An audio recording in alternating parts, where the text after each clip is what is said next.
everyone. In this video we are going to see control statements and their types. Okay, so let's see one by one. So first,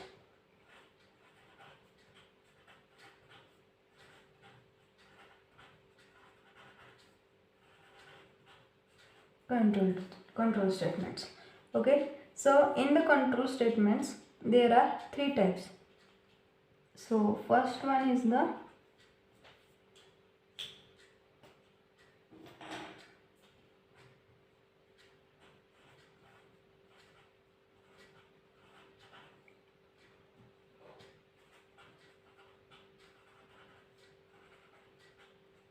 decision statements. Second one is the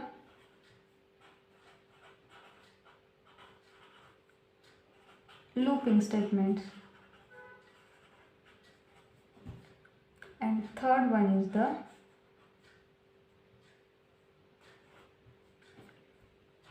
jump or transfer statements.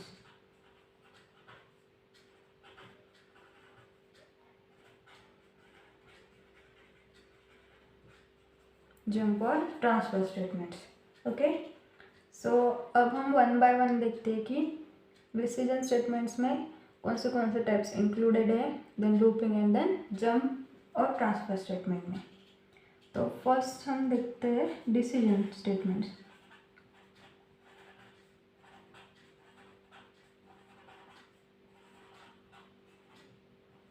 So decision statement में पहले तो if, then if else, then else if, then else if ladder, and then nested if. Okay, so all these types are included in this decision statement. So then see looping statements.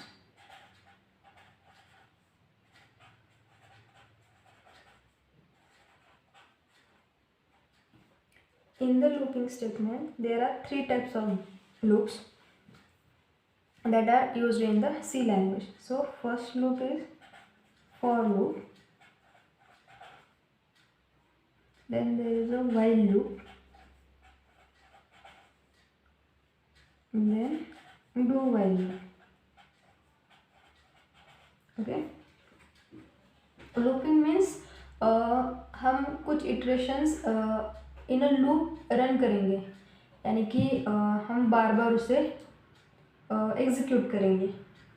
तो उस type के हिसाब से ये तीन looping statements के अंदर आते हैं, जिसमें फर्स्ट लूप है for loop, then while loop and then do while loop. हम वन बाय वन बाद में देखेंगे, फिलहाल अब बस टाइप्स देखिए. देन जंप और ट्रांसफर स्टेटमेंट.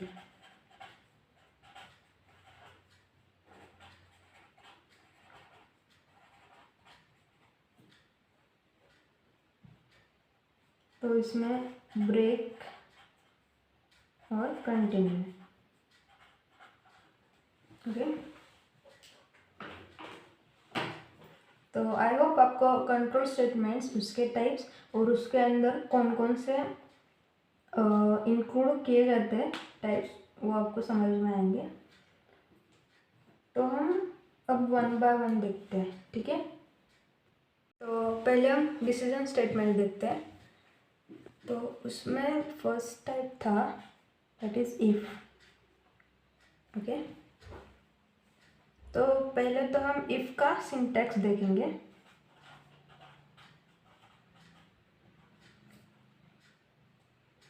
तो it is basically decision statement. तो ये तो क्लियर है कि ये कुछ ना कुछ डिसीजन एग्जीक्यूट करने के लिए, या फिर हम एक डिसीजन लेंगे, उस पर उसके ऊपर हमें कौन से स्टेटमेंट्स प्रोग्राम में एग्जीक्यूट करने हैं, उसके लिए डिसीजन स्टेटमेंट्स यूज़ होते हैं. तो उसमें से पहला टाइप है इफ़, तो वो देखेंगे. उसका सिंटैक्स देखते पहले. If, then inside the parenthesis there will be your condition, bracket close, then opening curly bracket, then in this opening curly bracket and closing curly bracket your body of if is present, body या फिर code आपका होगा इस body के अंदर, ठीक है। अगर आपकी ये जो कंडीशन है ये अगर ट्रू हो गई तभी इफ़ की बॉडी जो है वो एग्जीक्यूट होगी। अगर यहाँ पर सपोज कंडीशन आपकी फॉल्स हो गई तो ये इस ब्लॉक के अंदर या फिर ये बॉडी एग्जीक्यूट नहीं करेगी, वो सीधा कंट्रोल कहाँ पर आएगा, इस कर्ली ब्रेसेस के बाहर, ओके। कब, जब कंडीशन फॉल्स होगी तब, अगर ट्रू हो गई तो ये बॉडी फिर एग्जीक्यूट होगी, ओके। तो हम एक एग्जांपल के थ्रू इसे अच्छे से क्लियर करते हैं। तो हम एक सिंपल सा एग्जांपल लेंगे वोटिंग का एग्जांपल लेंगे। सपोज हम एक वेरिएबल डिक्लेयर करते हैं इंट एज नाम का और उसे कुछ वैल्यू असाइन करते हैं, सपोज 19, ठीक है। तो अब सिंटैक्स और एग्जांपल आप ध्यान से देखिएगा। If bracket then inside there is a condition, ठीक है। तो हम इसमें क्या कंडीशन देंगे कि हमें वोटिंग का रूल पता है, अगर एज ग्रेटर देन और इक्वल्स टू 18 होगा, ठीक है, ग्रेटर देन और इक्वल्स टू 18 होगा तो वो एलिजिबल होगा वोटिंग के लिए, अदरवाइज नहीं। तो यही कंडीशन हम यहाँ पर देंगे, if age is greater than और इक्वल्स टू 18, ठीक है। देन इनसाइड कर्ली ब्रैकेट हम कुछ स्टेटमेंट प्रिंट करेंगे, प्रिंटफ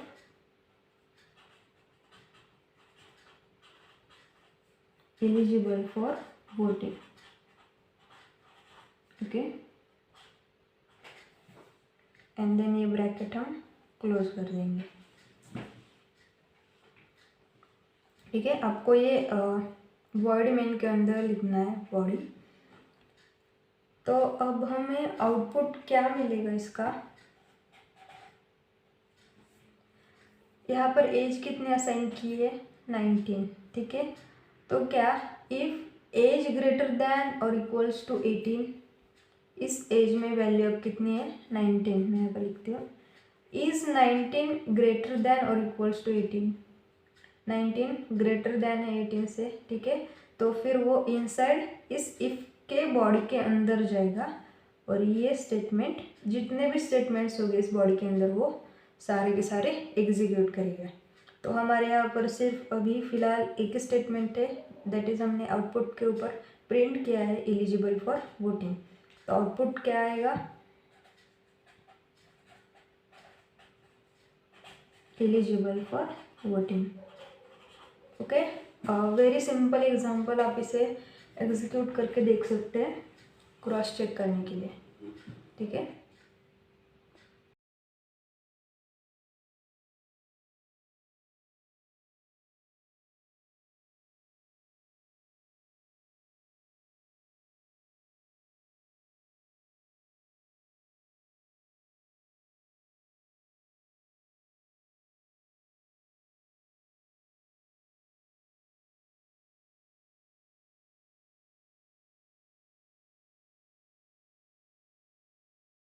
अब हम सेकंड टाइप देखेंगे, दैट इज इफ एल्स।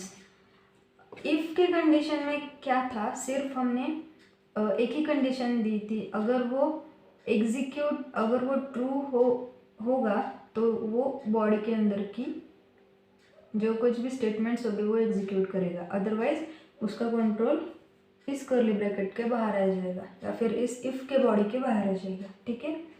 लेकिन जब ये स्टेटमेंट सपोज फॉल हो गया और उसका कर्सर इस कर्ली ब्रैकेट के बाहर आ गया, तब क्या, तब तो कुछ भी नहीं है हमारे पास यहाँ पर, राइट।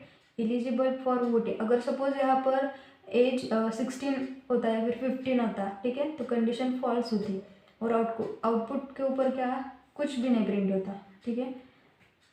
तो उसे इस लिमिटेशन को रिप्लेस करने के लिए इफ एल्स इस्टेब्लिश हुआ। अगर इफ की कंडीशन फॉल्स हो गई तो फिर एल्स की बॉडी एग्जीक्यूट होगी। Let's see first syntax.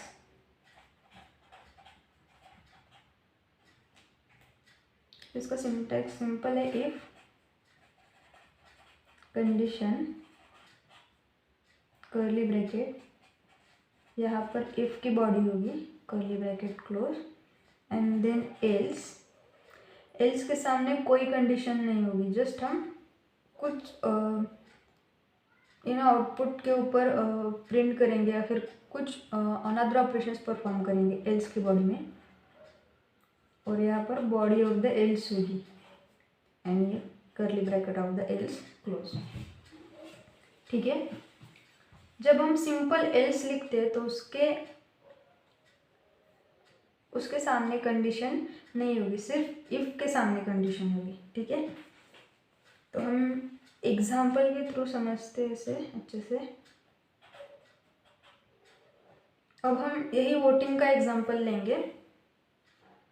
Let's assign a variable age equals to suppose 15 है, okay.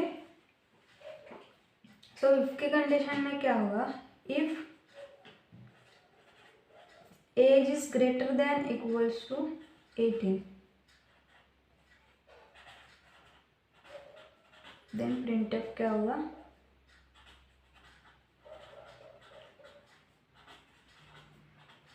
Eligible for voting, right.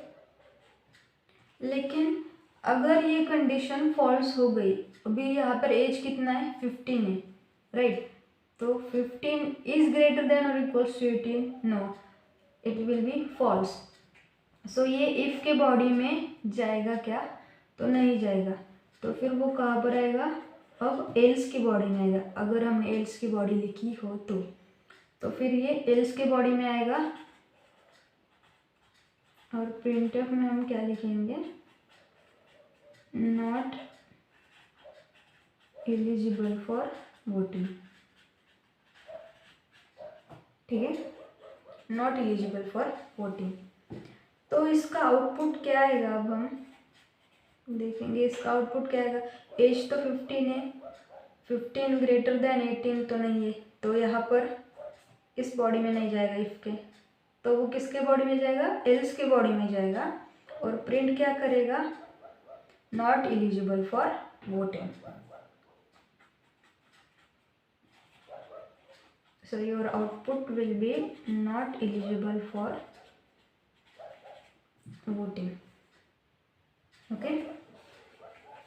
So simple है। अगर हम सपोज